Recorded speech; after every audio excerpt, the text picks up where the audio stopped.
Selamat siang pemirsa TVRI, kembali hadir menjumpai Anda dalam Klik Indonesia Siang. Hari ini Rabu 1 Oktober 2025. Saya Natasha Parunto. Dan saya Oki Satrial, kami awali Klik Indonesia Siang dengan laporan utama.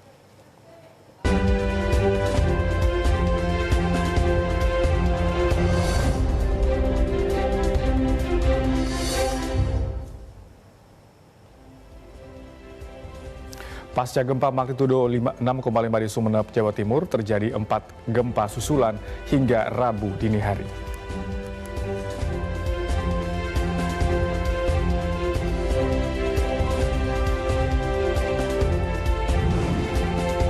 Ratusan santri, santriwati, dan pengurus pondok pesantren Darul Ulum Jombang menggelar salat gaib dan doa bersama yang ditujukan untuk para korban meninggal dan luka-luka serta musibah yang menimpa keluarga besar Ponpes Al-Qosini, Sidoarjo.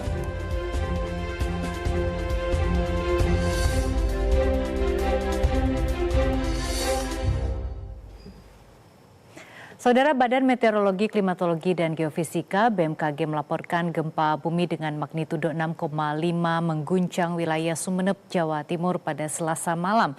BMKG memastikan gempa tersebut tidak berpotensi menimbulkan tsunami. Badan Meteorologi, Klimatologi, dan Geofisika (BMKG) melaporkan gempa bumi dengan magnitudo 6,5 mengguncang wilayah Sumeneb, Jawa Timur pada Selasa malam. Gempa terjadi pada pukul 23.49 waktu Indonesia Barat dengan pusat gempa berada di 50 km tenggara Sumeneb, Jawa Timur. Dari keterangan resmi BMKG, pihaknya memastikan gempa tersebut tidak berpotensi menimbulkan tsunami. Pada waktu yang sama, getaran gempa ini juga dirasakan hingga Jember, Bali, dan daerah sekitarnya. Hingga berita ini diturunkan, belum ada laporan kerusakan maupun korban akibat gempa tersebut. BMKG mengimbau masyarakat tetap tenang dan waspada terhadap kemungkinan gempa susulan. Pasca gempa magnitudo 6,5 di Sumeneb, Jawa Timur, terjadi 4 kali gempa susulan hingga Rabu dini hari. Pasca gempa magnitudo 6,5 yang mengguncang wilayah Sumeneb, Pulau Madura, Provinsi Jawa Timur, telah terjadi gempa susulan hingga pukul 00.29 dini hari tadi. Direktur Gempa Bumi dan Tsunami BMKG Daryono menjelaskan, gempa susulan berkekuatan magnitudo 4,4 terjadi di 50 km sebelah tenggara Sumeneb pada kedalaman 11 km.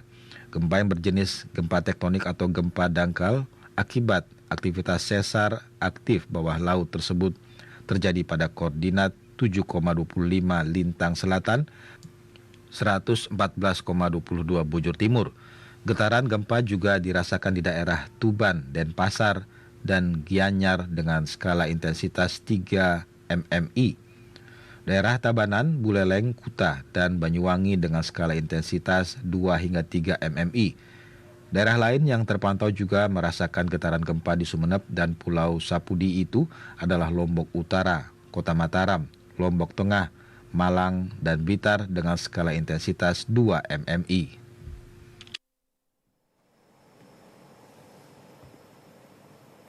Saudara, ratusan santri dan pengurus pondok pesantren Darul Ulum Jombang menggelar sholat gaib dan doa bersama. Doa bersama tersebut ditunjukkan untuk para korban yang meninggal dan luka-luka serta musibah yang menimpa keluarga besar Ponpes Al-Qosini, Sidoarjo. Ratusan santri dan santriwati dari pondok pesantren Darul Ulum Rejoso Peterongan, Kabupaten Jombang, berkumpul dan menggelar sholat gaib serta doa bersama untuk para korban musibah robohnya bangunan yang berada di Pondok Pesantren Al-Qosini, Buduran, Kabupaten Sidoarjo. Suasana hikmat nampak ketika ratusan santri dan santriwati melaksanakan sholat gaib bersama pengurus pondok pesantren di Masjid Jami Darul Ulum. Kegiatan sholat gaib dipimpin langsung oleh pengurus pondok pesantren setempat, Kiai Haji Muhammad Zulfikar As'ad. Usai digelar sholat gaib, dilanjutkan dengan doa bersama. Mereka mendoakan agar para korban meninggal dan luka-luka serta keluarga besar pondok pesantren Al-Qosini, Buduran, Sidoarjo selalu diberikan ketabahan dan kesabaran menghadapi musibah yang tidak terduga tersebut. Sementara itu bagi korban selamat agar segera cepat diberikan kesembuhan dan untuk korban meninggal diharapkan tidak akan bertambah lagi jumlahnya. kita, utamanya santri yang ada di Pondok Pesantren Al-Khozini Gujuran, Sidoarjo yang terkena musibah pada tadi malam. Ya, kita berharap mudah-mudahan tidak banyak korban dan mereka tentunya kalau ada yang meninggal maka insya Allah hukumnya adalah syahid. Rencananya sebagai bentuk solidaritas dan keprihatinan, pihak Pondok Pesantren Darul Ulum Rejoso Jombang berencana akan mengirimkan bantuan yang dibutuhkan oleh para korban santri Ponpes Al-Khozini Sidoarjo. Dari Jombang, Hari Sukami melaporkan. Proses evakuasi korban bangunan Pondok Pesantren Al-Khozini masih berlangsung. Untuk mengetahui informasi selengkapnya kita bergabung dengan Aryo Wibowo yang saat ini berada di Jombang, Jawa Timur. Aryo, selamat siang. Bagaimana proses evakuasi yang masih dilakukan hingga saat ini? Baik, kami dapat melaporkan bahwa memang sampai dengan siang hari ini proses evakuasi atau pencarian korban terhadap para korban runtuhnya bangunan Pondok Pesantren Al-Khozini di Sidoarjo masih terus dilakukan dengan melihat bahwa seluruh personil dari tim SAR gabungan melakukan upaya terbaik untuk mencari korban-korban yang dimungkinkan masih selamat. Dan dapat kami informasikan, Oki dan juga saudara, bahwa berdasarkan konferensi pers yang tadi sudah kami ikuti, ada beberapa poin penting yang berhasil kami catat, di antaranya disampaikan oleh Kepala BNPB dan juga Kepala Basarnas bahwa saat ini tim SAR gabungan bersama seluruh personil masih berfokus untuk mengejar golden time, yakni masa di mana masih dimungkinkan adanya korban selamat. Masa golden time ini sendiri dihitung 3 kali 24 jam atau 72 jam. Artinya jika kita hitung sejak kejadian runtuhnya Pondok Pesantren Al-Khozini pada Senin sore lalu, maka nanti sore ini sudah memasuki masa ketiga golden time. Dalam fase golden time ini sendiri, pihak tim SAR gabungan dan juga seluruh personil berfokus untuk melakukan upaya rescue atau penyelamatan dengan melakukan upaya pencarian serta penyelamatan terhadap korban yang masih selamat. Nanti setelah masa ini baru kemudian masuk di fase berikutnya setelah asesmen, yakni masa recovery. Ada beberapa hal yang dapat kami sampaikan terkait dengan upaya pencarian dan juga evakuasi. Di antaranya adalah pihak tim SAR gabungan ini juga menggunakan beberapa teknologi, di antaranya thermal drone begitu, untuk bisa memetakan kira-kira di mana saja titik-titik yang masih dimungkinkan ada korban selamat. Thermal drone ini kemudian berupaya untuk mendeteksi suhu tubuh manusia. Untuk itu kemudian di area sekitar lokasi atau di dalam lokasi runtuhnya bangunan pesantren ini disterilkan agar tidak bisa mengganggu proses atau kinerja dari thermal drone ini sendiri. Dari proses pemetaan yang dilakukan oleh tim SAR gabungan, saudara, berhasil dipetakan ada 15 titik begitu yang dianggap ini ada beberapa korban di titik tersebut. Namun dari 15 titik atau status tersebut, saudara dapat menginformasikan bahwa informasi yang disampaikan oleh Emi Freezer, beliau merupakan Kasubdit RPDO KMM, menyebutkan bahwa memang dari 15 titik yang sudah dipetakan ini, 8 titik ini dinyatakan dengan status hitam, sementara 7 ini dalam status merah. Artinya status 8 hitam ini dimungkinkan bahwa sudah tidak ada tanda-tanda kehidupan dari titik yang sudah dipetakan. Sementara untuk 7 titik yang berstatus merah ini artinya bahwa dimungkinkan masih ada tanda-tanda kehidupan. Titik inilah yang kemudian akan menjadi fokus utama pencarian dan juga evakuasi. Untuk upaya atau teknik pencarian atau penyelamatan dari korban yang diduga masih selamat ini dilakukan tidak dengan mengangkat puing-puing atau material dengan mengangkat dari reruntuhan, tetapi dengan mencari celah dari bawah reruntuhan dengan membuat gorong-gorong, saudara. Kami dapat gambarkan tadi juga sudah disampaikan bahwa untuk lebar atau diameter gorong-gorong ini berkisar antara 60 sampai 70 cm, sementara kedalamannya ini berkisar antara 8 cm, yang mana gorong-gorong ini digunakan untuk tim rescue kemudian menjangkau kepada titik korban yang masih selamat.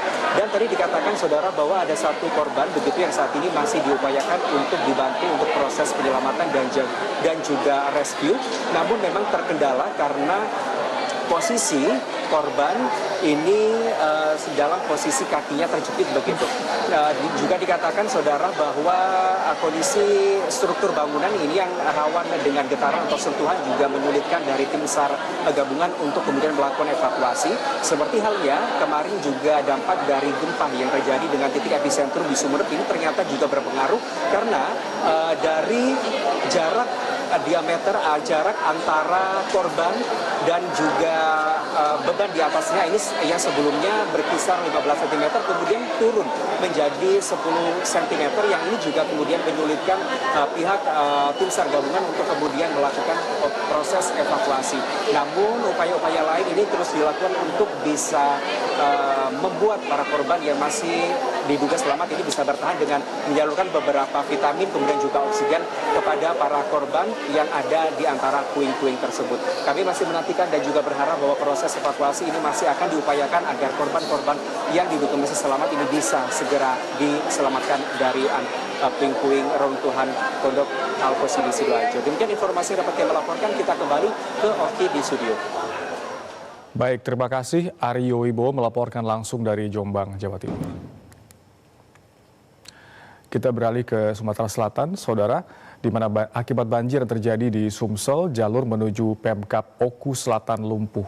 Informasi selengkapnya kita bergabung dengan Ines Wiyandayubi langsung dari Sumatera Selatan. Ines, apakah atau bagaimana kondisi terkini banjir yang terjadi di Ogan Komering, Ulu Selatan saat ini? Oke, baik, terima kasih Oki. Dapat kami laporkan langsung dari Palembang, Sumatera Selatan. Kondisi banjir ini mengganggu arus lalu lintas bahkan sempat lumpuh. Banjir ini akibat dari luapan air Sungai Belumai yang menggenangi jalan hingga setinggi pinggang orang dewasa. Jalan ini merupakan akses utama menuju kompleks perkantoran pemerintah daerah Oku Selatan. Dan pemirsa, dapat kami informasikan saat ini kondisi banjir di Oku Selatan sudah mulai surut. Masyarakat sudah bisa kembali beraktivitas seperti biasa. Meski banjir yang terjadi sempat membuat pegawai terjebak saat menuju kantor.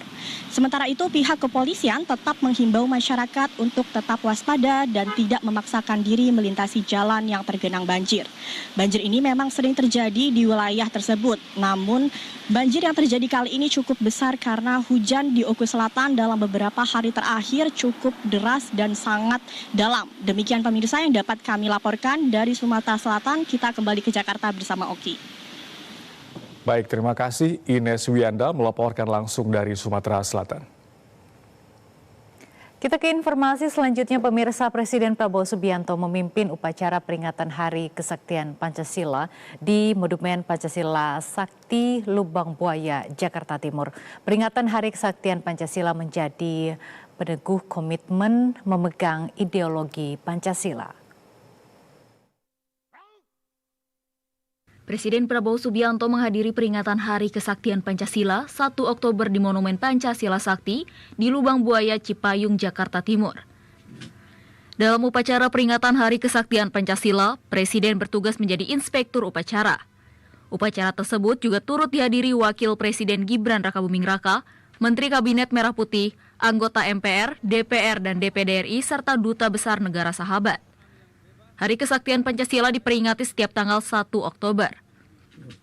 Merujuk situs Kementerian Kebudayaan Republik Indonesia, peringatan Hari Kesaktian Pancasila tahun 2025 mengusung tema Pancasila Perekat Bangsa Menuju Indonesia Raya. Hari Kesaktian Pancasila ditetapkan melalui keputusan Presiden Republik Indonesia pada tahun 1967 dan menjadi momentum untuk mengenang peristiwa G30 SPKI pada 30 September 1965. Pada tanggal 1 Oktober dini hari, terjadi penculikan dan pembunuhan terhadap 6 jenderal dan 1 perwira Angkatan Darat. Peristiwa tersebut merupakan bagian yang dilakukan PKI untuk menggulingkan pemerintahan yang sah dan dalam upaya mengganti ideologi Pancasila. Hari Kesaktian Pancasila bermakna simbolis yang dalam untuk mengenang jasa para pahlawan revolusi yang gugur dalam membela Pancasila dan untuk menegaskan kembali komitmen bangsa Indonesia terhadap ideologi negara. Peristiwa G30S menjadi titik balik penting dalam sejarah Indonesia. Setelah peristiwa tersebut, pemerintah dan rakyat Indonesia semakin menyadari pentingnya menjaga dan mempertahankan Pancasila sebagai dasar negara. Pancasila terbukti mampu menjadi pemersatu bangsa dan mengatasi berbagai tantangan ideologi yang mencoba menggoyahkan persatuan Indonesia. Saudara, petugas gabungan Badan Karantina Hewan, Ikan, dan juga Tumbuhan kelas 1 Banten bersama dengan kepolisian dan juga TNI melakukan razia patuh karantina di dermaga eksekutif Pelabuhan Merak, Banten. Saat razia berlangsung, petugas menemukan pengemudi kendaraan truk yang memanipulasi surat jalan pada muatan kendaraan sehingga petugas langsung mengamankan kendaraan truk tersebut. Badan Karantina Hewan, Ikan, dan Tumbuhan kelas 1 Banten bersama kepolisian dan TNI melakukan razia patuh karantina di area dermaga eksekutif Pelabuhan Penyeberangan Merak, Kota Cilegon. Petugas gabungan langsung memperhatikan satu persatu kendaraan truk ekspedisi yang akan menyeberang di Pulau Sumatera dengan melakukan serangkaian pemeriksaan surat-surat kendaraan muatan truk. Bahkan petugas juga melakukan penggeledahan pada isi muatan kendaraan truk sehingga petugas menemukan adanya indikasi manipulasi surat jalan pada muatan kendaraan yang di dalamnya muatan ikan, namun pada surat jalan berisi muatan sosis. Sehingga petugas langsung mengamankan kendaraan truk tersebut untuk pemeriksaan lebih lanjut. Razia patuh karantina ini dilakukan untuk memberikan rasa aman kepada masyarakat saat akan mengkonsumsi hewan, ikan, dan tumbuhan yang dilalu lintaskan antar pulau, baik barang yang dikirim dari Pulau Jawa maupun Pulau Sumatera. Karena hewan, ikan, dan tumbuh-tumbuhan beserta produknya itu merupakan, kalau istilah kita, media pembawa atau media yang bisa membawa penyakit, bisa menularkan penyakit. Nah, makanya wajib kita periksa dulu sebelum dilalu lintaskan antar pulau, sehingga kita pastikan hewan, ikan, tumbuh-tumbuhan, dan produknya itu adalah hewan, ikan, tumbuhan, dan produknya yang sudah sehat, sudah tersertifikasi oleh karantina. Gitu. Petugas juga akan terus melakukan razia patuh karantina dengan memperketat pengawasan barang yang dilalu lintaskan melalui Pelabuhan Merak, sehingga kesehatan masyarakat yang mengkonsumsi hewan atau ikan dan tumbuhan dapat terlindungi. Dari Cilegon, Banten, Jaya Wirnata, TVRI Jakarta melaporkan. Sebuah bus terbakar di Jalan Tol Batang-Semarang, tepatnya di KM 359A wilayah desa Margo Mulyo, Kecamatan Pegandon, Kendal, Jawa Tengah. Selasa sore, api diduga bersumber dari ban yang pecah sehingga memicu kebakaran hebat. Beruntung seluruh penumpang selamat dari musibah ini. Dalam video amatir bus Mercedes-Benz dari PO Berlian Jaya bernomor polisi K1425BL terlihat terbakar hebat dan hangus hingga seluruh badan kendaraan musnah. Penumpang berjumlah 13 orang telah berhasil keluar dan menunggu bus pengganti untuk melanjutkan perjalanan. Peristiwa berawal saat bus dari Jakarta menuju Semarang mengalami pecah ban belakang kiri. Diduga gesekan memicu api yang cepat merambat dan melalap badan bus. Pengemudi berhasil mengarahkan bus ke bahu jalan demi keselamatan penumpang. Berdasarkan data dari Satlantas Polres Kendal, membenarkan insiden ini dan menegaskan seluruh penumpang selamat tanpa luka. Petugas PT Jasa Marga Semarang Batang turun tangan melakukan penanganan darurat serta mengatur lalu lintas yang sempat terganggu. 2 unit damkar dari Kendal dikerahkan untuk memadamkan kendaraan hingga api dinyatakan padam. Musibah bus terbakar di Tol Batang Semarang ini menjadi pengingat akan pentingnya perawatan kendaraan dan kewaspadaan selama perjalanan jauh. Visi Utama, TVRI Jawa Tengah. Usai jeda, kami akan kembali dengan sejumlah informasi lainnya. Tetaplah bersama kami di Klik Indonesia Siang.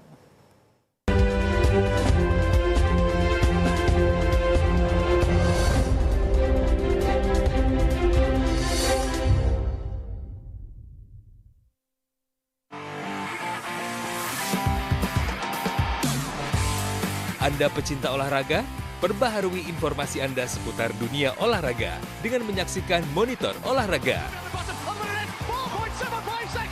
Saksikan Monitor Olahraga setiap hari pukul 00 waktu Indonesia Barat di TVRI Nasional dan TVRI Sport.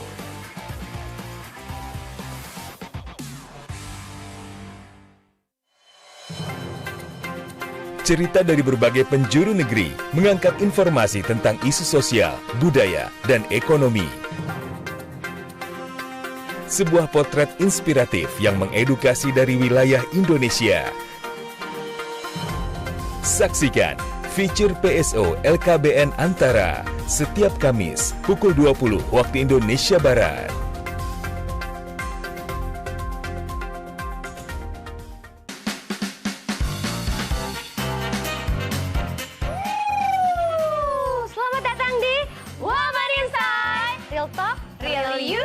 Setiap perempuan punya cerita. Program talk show yang menghadirkan kisah inspiratif wanita dari berbagai bidang. Berbagi pengalaman dan wawasan baru di setiap episodenya. Bersama host Berliana Lovel dan Meisita Lomania. Women's Insight. Setiap Jumat pukul 8 waktu Indonesia Barat.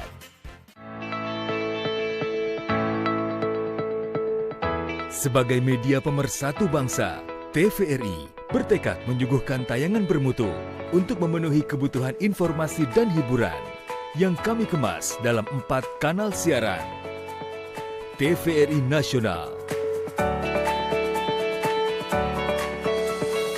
TVRI World, TVRI Sport,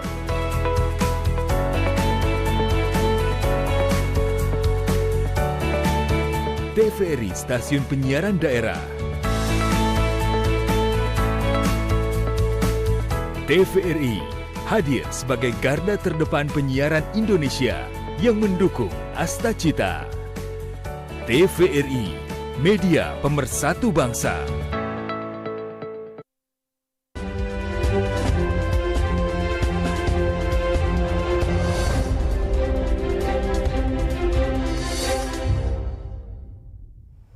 Selamat siang pemirsa, Anda kembali menyaksikan Klik Indonesia Siang TVRI. Perusahaan asal Korea Selatan LX International akan berinvestasi di kawasan transmigrasi Maloy, Kaliorang di Kalimantan Timur sebesar 1,2 triliun rupiah. Investasi tersebut diharapkan memberikan manfaat bagi masyarakat lokal. Perusahaan asal Korea Selatan LX International akan berinvestasi sebesar 1,2 triliun rupiah di kawasan transmigrasi Maloy, Kaliorang, Kalimantan Timur. Menteri Transmigrasi Muhammad Iftitah Sulaiman mengapresiasi rencana investasi tersebut. Mentrans Iftitah menjelaskan, 80% dari pekerja di kawasan transmigrasi Maloy, Kaliorang merupakan penduduk lokal. Hal tersebut sesuai dengan arahan Presiden Prabowo Subianto agar investasi dapat memberikan manfaat bagi masyarakat lokal. Menteri Iftitah menjelaskan ada 3 prinsip utama yang harus dikedepankan dalam pemanfaatan lahan transmigrasi. Di antaranya penyerapan tenaga kerja maksimal dari masyarakat transmigran dan warga sekitar. Itu adalah penyerapan tenaga kerja yang maksimal dari para transmigran dan masyarakat transmigrasi yang ada di sana. Kemudian yang kedua adalah pemberdayaan masyarakat. Dan yang ketiga yang lebih penting lagi ada semacam profit sharing dari masyarakat transmigrasi yang memiliki lahan tersebut dan juga nanti untuk negara dalam konteks PNBP.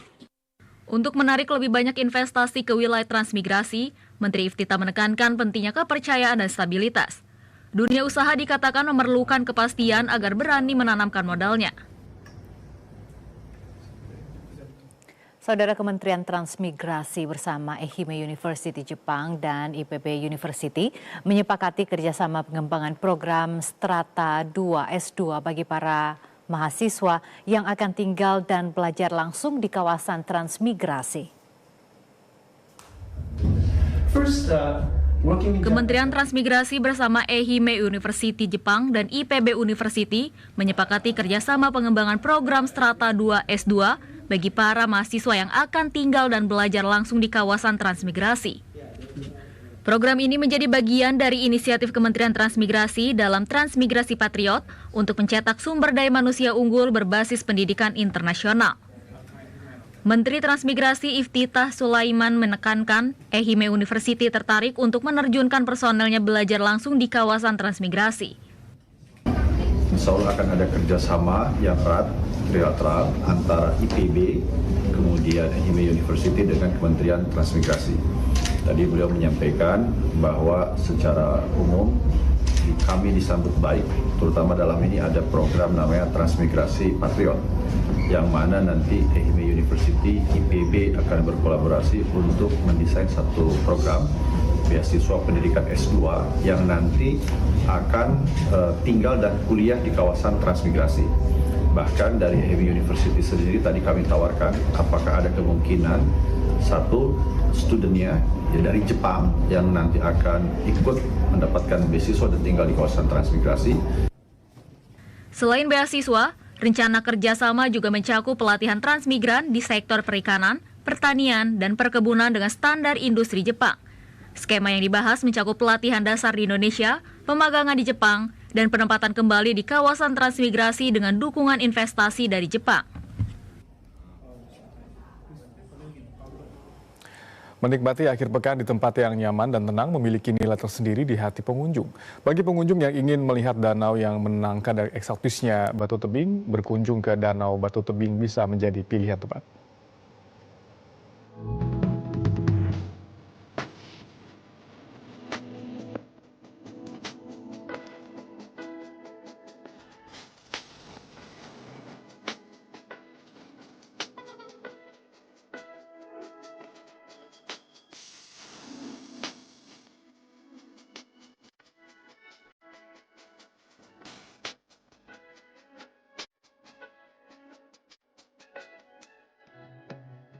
Air danau berwarna biru kehijauan yang berpadu dengan tebing kokoh dan deretan pepohonan menjadi pesona utama Danau Batu Tebing di Desa Perjiwa, Kecamatan Tenggarong Seberang.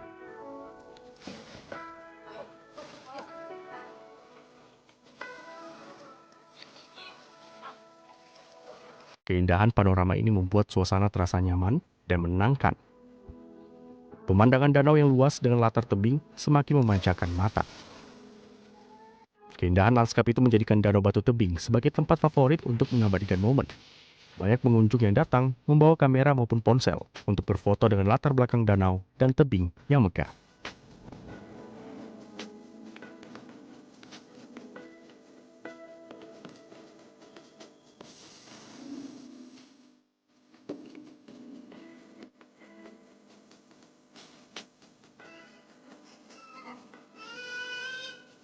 Menariknya, danau ini tidak terbentuk secara alami. Dulunya kawasan ini merupakan bekas galian tambang batu bara. Lahan pasca tambang itu dikelola dan dimanfaatkan menjadi destinasi wisata. Di sini kita memanfaatkan bekas tambang batu bara. Fasilitasnya di sini bisa camping, ada free mandi juga, free wahana, dan juga bisa main gubang ya di sini. Terus bisa main golf juga, drifting. Kalau di hari biasa itu biasanya 10 sampai 30 orang. Tapi kalau di weekend biasanya 50 sampai 100 orang.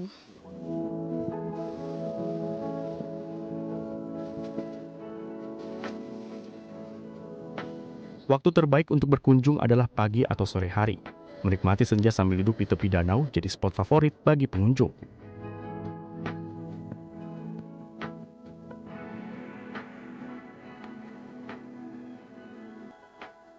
Momen itu menjadi penutup sempurna untuk melepas penat sekaligus merayakan libur singkat dengan suasana alam yang masih asri.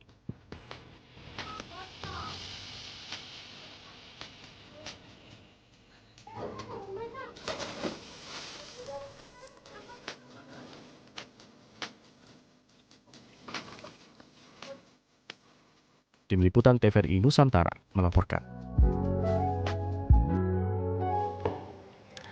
Polisi menggagalkan penyelundupan solar bersubsidi di Sulawesi Selatan. Informasi selengkapnya akan disampaikan Erlangga Rokadi.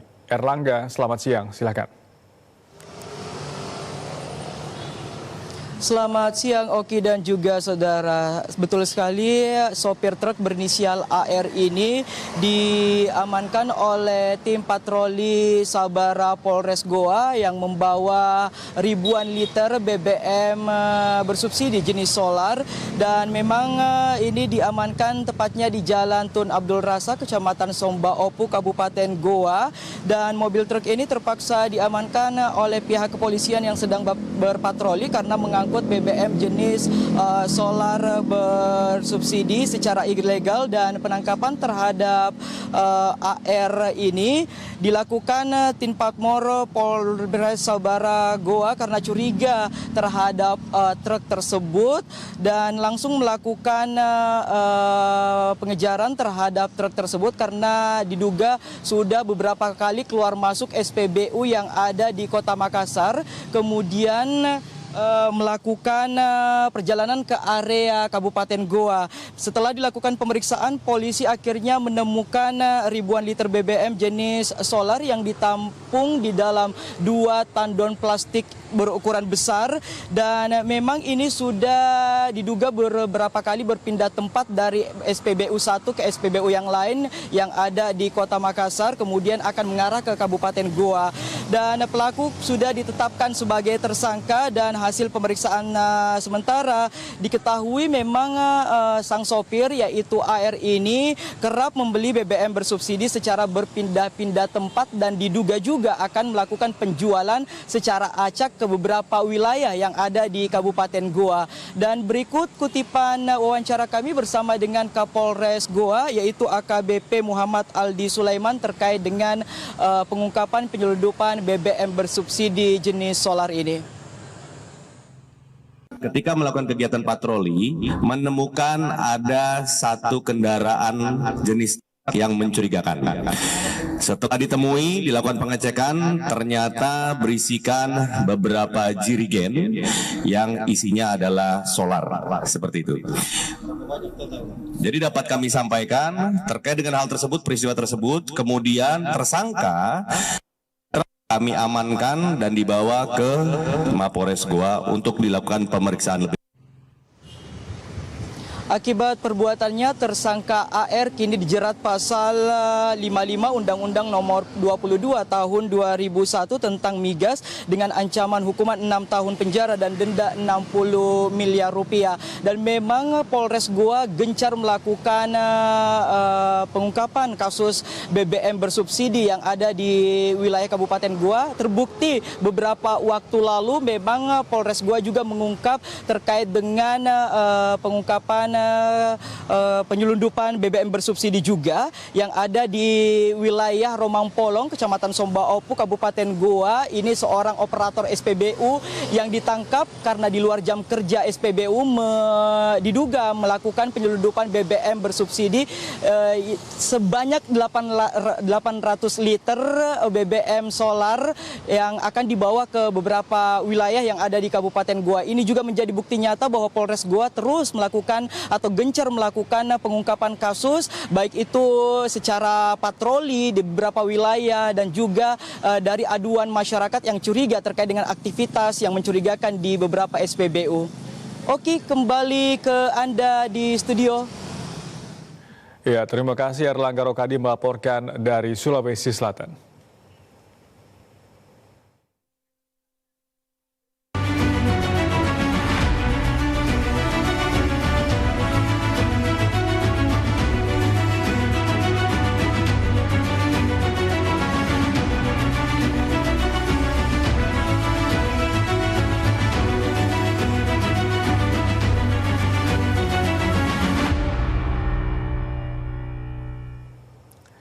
Menteri Koordinator Bidang Pemberdayaan Masyarakat Muhaimin Iskandar meninjau dapur MBG dan sekolah rakyat di Nusa Tenggara Timur.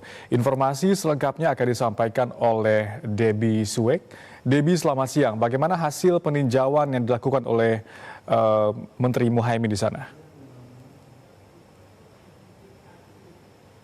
Ya, selamat siang Oki dan juga pemirsa. Benar sekali Oki bahwa pada hari ini Menteri Koordinator Pemberdayaan Masyarakat Muhaimin Iskandar melakukan kunjungan kerja ke Provinsi Nusa Tenggara Timur.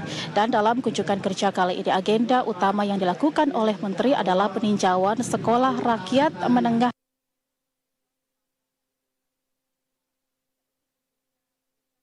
Selain ini, Menteri juga melakukan peninjauan terhadap asrama putri yang ada di sekolah rakyat ini, juga melakukan peninjauan terhadap ruang kelas yang saat ini berada di lokasi SMK Evata Naibonat di Kabupaten Kupang. Dan langkah ini merupakan koordinasi optimal dalam rangka melakukan pengentasan kemiskinan dan penghapusan kemiskinan ekstrim di Provinsi Nusa Tenggara Timur.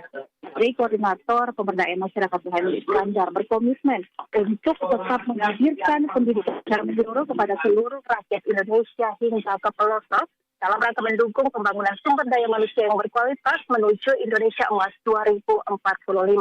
Dalam ini juga Menteri melakukan evaluasi terhadap penyelenggaraan pendidikan sekolah rakyat ini, di mana Menteri menyoroti sarana dan prasarana yang diharapkan dapat lebih ditingkatkan lagi untuk dapat mendukung proses pembelajaran terhadap para siswa yang ada di sekolah rakyat ini. Dan untuk diketahui pemirsa, sekolah rakyat menengah pertama 19 Kupang ini menampung 100 orang siswa yang dijaring secara khusus dari seluruh desa yang ada di Kabupaten Kupang. Dan juga pemirsa, kunjungan Menteri ini juga dihadiri oleh Gubernur Nusa Tenggara Timur, di mana Gubernur turut mengapresiasi apa yang sudah menjadi program dari pemerintah pusat, di mana terbukti bahwa program-program yang sudah dilakukan oleh pemerintah mampu menekan angka kemiskinan di Provinsi Nusa Tenggara Timur. Dan diharapkan ke depan sekolah rakyat di kabupaten lainnya di Nusa Tenggara Timur juga dapat beroperasi agar dapat mengoptimalisasi penyelenggaraan pendidikan yang ada di seluruh Provinsi Nusa Tenggara Timur. Demikian yang kami laporkan dari Provinsi Nusa Tenggara Timur. Oke, kembali ke Anda. Baik, terima kasih Debbie melaporkan langsung dari Kupang, Nusa Tenggara Timur.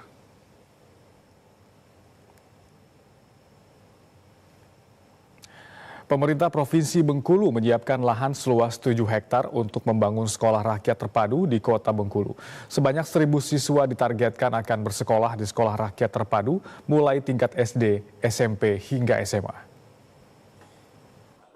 Untuk percepatan pembangunan sekolah rakyat, Selasa pagi Satgas Sekolah Rakyat Provinsi Bengkulu menggelar rapat yang dipimpin langsung Kepala Dinas Sosial Provinsi Bengkulu. Pemerintah Provinsi Bengkulu telah menyiapkan lahan untuk pembangunan sekolah rakyat terpadu yang berpusat di Kelurahan Pekan Sabtu, Kecamatan Selebar, Kota Bengkulu.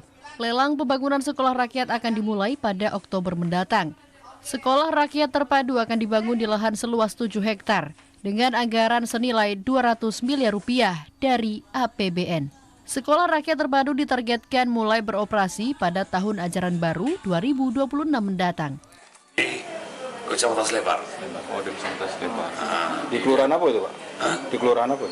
Oh, kelurahan Pekan Sabtu. Tapi dia ini bisa 2 kelurahan itu, Pekan Sabtu dan Sukarami. Ya.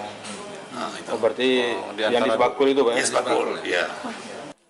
Sebanyak 1.000 siswa yang berasal dari keluarga yang tidak mampu akan bersekolah di sekolah rakyat terpadu, mulai dari tingkat SD, SMP, hingga SMA. Lucia Mayangsari, TVRI Bengkulu melaporkan.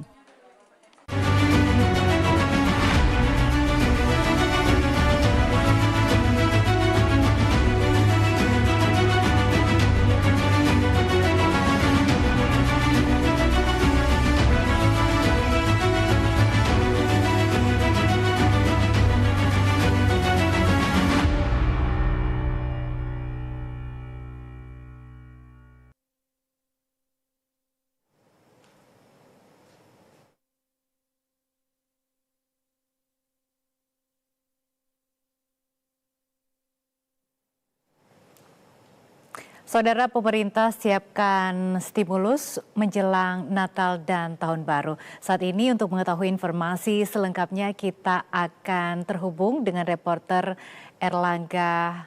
Ya, dan saat ini kita akan langsung menuju bersama Menteri Perekonomian Erlangga Hartarto. Bahwa pertumbuhan ekonomi 5,2% insya Allah bisa dicapai. Oleh karena itu sesuai dengan arahan Bapak Presiden, tadi para menteri berkumpul untuk mengecek program-program unggulan Bapak Presiden. Nanti Ibu akan menjelaskan mengenai inflasi yang hasilnya baik, dan juga PMI manufaktur yang masih dalam ekspansi di 50,4. Kemudian juga terkait dengan surplus daripada ekspor yang sebesar 5,49 miliar US dollar. Nah, pemerintah telah terus mengecek dan mendorong program akselerasi di tahun 2025, yaitu 8 program. Magang fresh graduate sudah sistemnya siap kerja sudah siap, dan ini mulai saat sekarang sampai dengan tanggal 15 nanti itu adalah upload daripada demand side. Jadi perusahaan-perusahaan baik itu BUMN, perusahaan swasta yang tergabung dalam Kadin, Pak Menteri Bappenas, sini Pak. Untuk temenin BPS penting. Ya. Pak Menaker. Jadi yang program dari magang sudah siap, dan kali ini perusahaan-perusahaan masuk di dalam sistem siap kerja, dan sistem ini akan dibuka untuk pendaftar pada tanggal 15 Oktober. Ya, dibuka dan mulai tanggal 15 Oktober. Kemudian untuk sektor pariwisata ini PPh 21-nya sudah Permen-Q-nya sudah disiapkan, dan untuk gaji di bawah 10 juta PPh-nya ditanggung oleh pemerintah, dan ini akan mencakup 552.000 pekerja di sektor hotel, restoran, dan kafe. Kemudian bantuan untuk 18,3 juta keluarga penerima manfaat.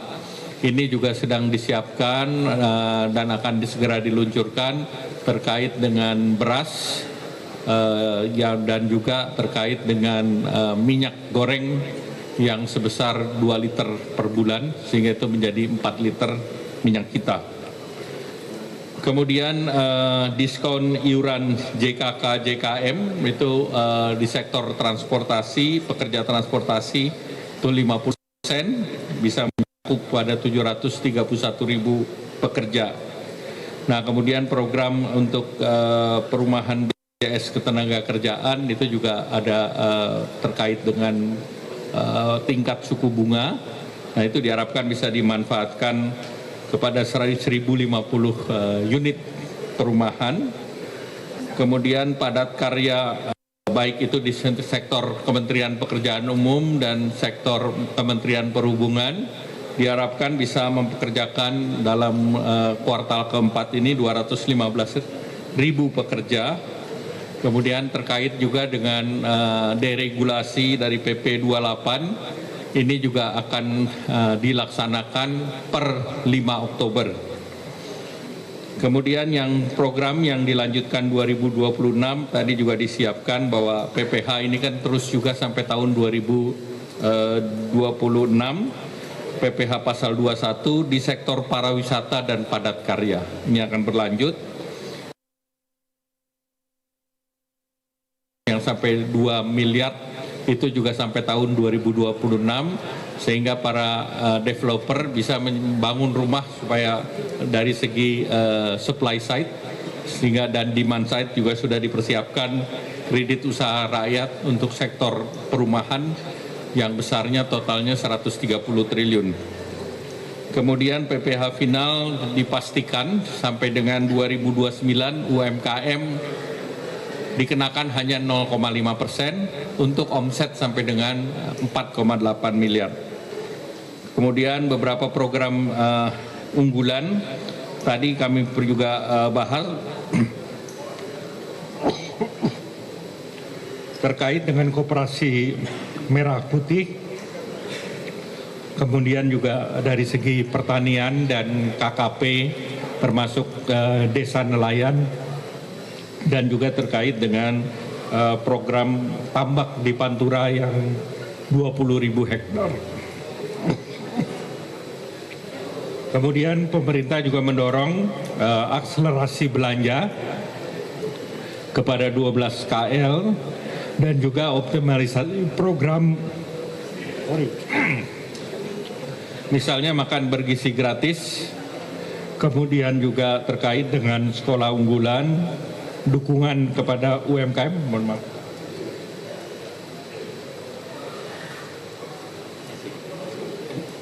Kemudian juga terkait dengan program-program UMKM. Pemerintah akan memberikan stimulus tambahan penebalan di kuartal keempat. Arahan Bapak Presiden bahwa bantalan daripada stimulus tambahan itu untuk sampai dengan desil keempat atau menjangkau lebih dari 30 juta keluarga penerima manfaat, plus juga yang terkait dengan pekerja. Ini sedang difinalisasikan dalam 1 minggu ke depan. Selain itu juga event-event retail yang sudah diumumkan terkait dengan Harbolnas tanggal 10 sampai 16, itu diperkirakan UMKM yang terlibat itu bisa meng-create demand sebesar 35 triliun rupiah. Kemudian belanja diskon Indonesia dan retail epic sales. Nah, pemerintah juga memberikan stimulus Natal dan Tahun Baru. Jadi kereta api tanggal 22 Desember sampai 10 Januari untuk 1,5 juta penumpang diskonnya 30%. Kemudian angkutan laut Pelni tanggal 17 sampai 10 Januari untuk 405.000 penumpang, tarifnya 20% dari tarif dasar diskon. Kemudian ASDP dari 22 Desember sampai 10 Januari, targetnya 227.000 penumpang dan 491.000 kendaraan, yaitu diskon jasa di pelabuhan. Untuk pesawat udara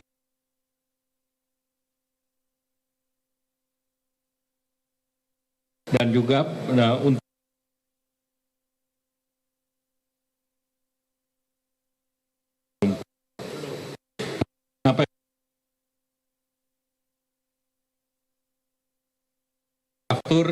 nanti ada penurunan tiket antara 12 sampai dengan 14%.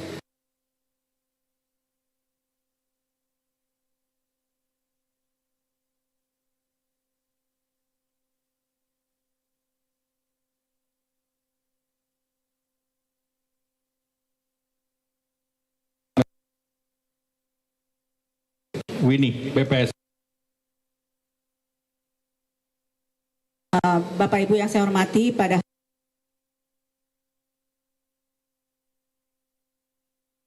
impor dari provinsi wisata dan perkembangan.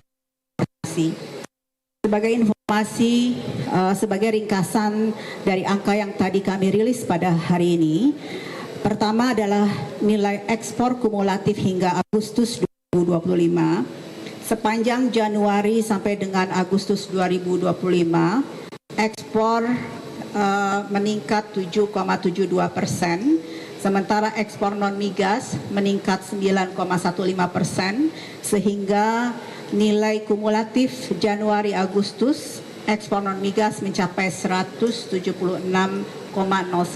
miliar US dollar.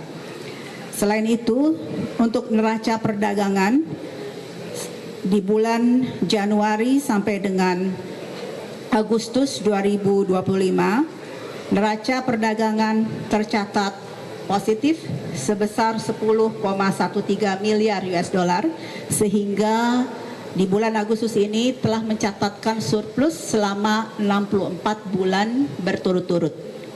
Selain itu, inflasi dapat kami sampaikan, inflasi tahun ke tahun, yaitu atau year on year bulan Agustus, bulan September, inflasi tercatat 2,65% year on year, sementara inflasi September bulan ke bulan 0,21%, sehingga inflasi tahun kalender tercatat 1,82%. Tentunya angka ini adalah angka inflasi terkendali dan masih dalam rentang sasaran inflasi.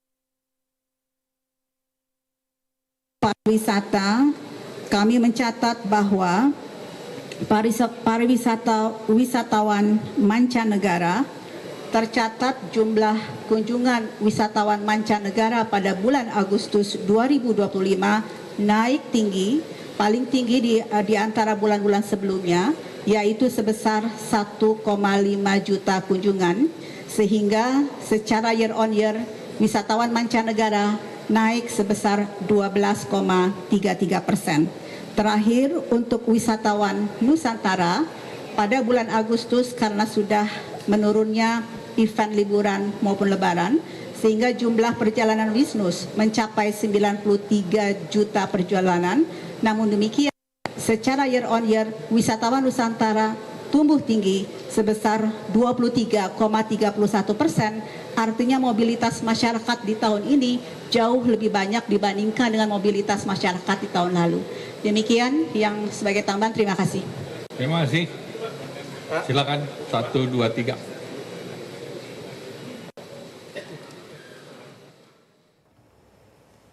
Ya, baru saja pemirsa kita menyaksikan konferensi pers yang disampaikan oleh Menteri Perekonomian Erlangga Hartarto terkait dengan stimulus ekonomi jelang Natal dan Tahun Baru yang disampaikan langsung di Wisma Danantara. Dan saudara, sejumlah informasi mengenai kabar dari Ibu Kota Nusantara akan kami sampaikan dalam segmen Lensa IKN berikut ini.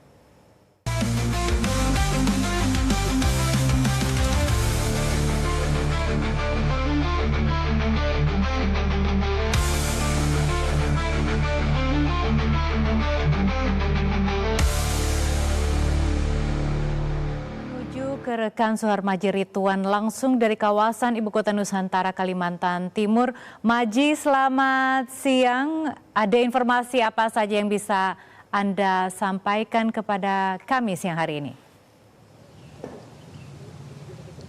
Baik, terima kasih Natasha dan juga pemirsa. Ada dua informasi yang dapat kami sampaikan dari Ibu Kota Nusantara. Informasi pertama, pemerintah Provinsi Kalimantan Timur memiliki peran penting dalam menentukan batas wilayah dengan Ibu Kota Nusantara. Undang-Undang Nomor 21 Tahun 2023 tentang perubahan atas Undang-Undang Nomor 3 Tahun 2022 tentang Ibu Kota Negara, batas wilayah IKN Nusantara adalah di sebelah selatan, Kecamatan Penajam, Kabupaten Penajam Pasir Utara, Teluk Balikpapan, Kecamatan Balikpapan Barat, Balikpapan Utara, Balikpapan Timur, dan Kota Balikpapan. Di sebelah barat dengan Kecamatan Loakulu, Kabupaten Kutai Kartanegara, dan Kecamatan Sepaku, Kabupaten Penajam Pasir Utara. Sementara di sebelah utara adalah Kecamatan Loakulu, Kecamatan Loajanan, dan Kecamatan Sanga-Sanga, Kabupaten Kutai Kartanegara. Di sebelah timur adalah Selat Makassar. Penentuan batas wilayah merupakan hasil kajian panjang dari pihak otorita IKN, Pemprov Kalimantan Timur, pemerintah Kabupaten Penajam Pasir Utara, pemerintah Kabupaten Kutai Kartanegara, dan pemerintah Kota Balikpapan. Tentunya ini sudah menjadi clear semua ya. Jadi antara KIPP dan wilayah Indonesia ini sudah bisa saling mendukung, saling mensupport sehingga kita menjadi tetangga terdekat lah. Makanya di Kabupaten PP itu ada istilahnya Serambi Nusantara, itu seperti itu. Kemudian di Kukar, kemudian jadi itu nanti saling mendukung. Tapi sebelum itu mandiri, otomatis untuk di wilayah delineasi di Kukar dan di PPU ini masih menjadi pembinaan atau pendampingan dari masing-masing Pemda kabupaten ataupun dari Kalimantan Timur. Peran Pemprov Kalimantan Timur meliputi pengkoordinasian, pengawasan, serta pengelolaan sumber daya, sehingga dengan demikian pemerintah Provinsi Kaltim dapat memastikan bahwa pembangunan IKN Nusantara berjalan lancar dan tidak menimbulkan konflik dengan masyarakat sekitar. Tim Liputan TVRI Nusantara melaporkan. Informasi kedua, sinergi antara pemerintah dan komunitas petani nelayan menguat di Ibu Kota Nusantara. Dalam kegiatan tebar benih ikan 2025 menegaskan komitmen bersama untuk mendukung ketahanan pangan dan pembangunan berkelanjutan. Kegiatan ini mencerminkan sinergi pemerintah dan komunitas petani nelayan dalam mendukung ketahanan pangan dan pembangunan berkelanjutan di IKN. Sejumlah agenda dilakukan seperti penanaman pohon, penebaran 10.000 benih ikan papuyu di embung MBH, serta kunjungan ke zona E Puspantara di Desa Sukomulyo yang diproyeksikan sebagai taman buah untuk mendukung 10% kawasan produksi pangan berkelanjutan di IKN. Basuki mengajak 36 juta anggota KTNA untuk mendukung pembangunan Nusantara sebagai ibu kota politik pada 2028 dan menekankan konsep Forest City berbasis Smart City. Ketua Umum KTNA Yadi Sofyanur menyatakan komitmen penuh KTNA terhadap pembangunan IKN, bahkan akan mengirim surat dukungan langsung kepada Presiden. Kegiatan ditutup dengan sesi dialog terbuka dan pernyataan dari Deputi Lingkungan Hidup OIKN Mirna Asnawati Safitri bahwa otorita IKN siap menjadi rumah bagi KTNA. Tim Liputan TVRI Nusantara melaporkan.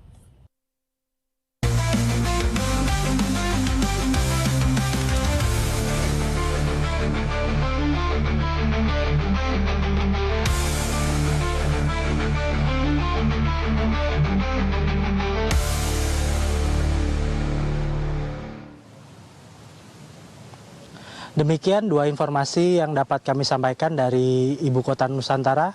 Kembali ke studio, Natasha. Ya baik, terima kasih atas informasinya. Selamat siang dan selamat bertugas kembali. Saudara, TNI Angkatan Laut akan diperkuat kapal produksi dalam negeri yakni kapal cepat rudal KCR-60 dengan nama KRI Belati 622.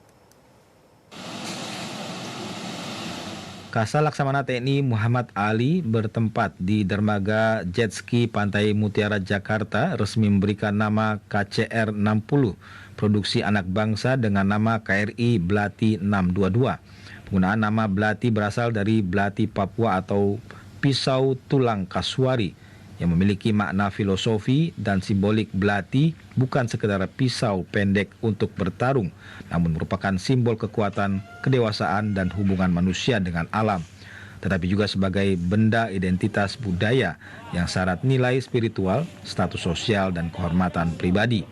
Sehingga penggunaan nama Belati melambangkan keberanian dan kekuatan serta semangat bertempur dalam membela kedaulatan bangsa dan negara kesatuan Republik Indonesia di laut.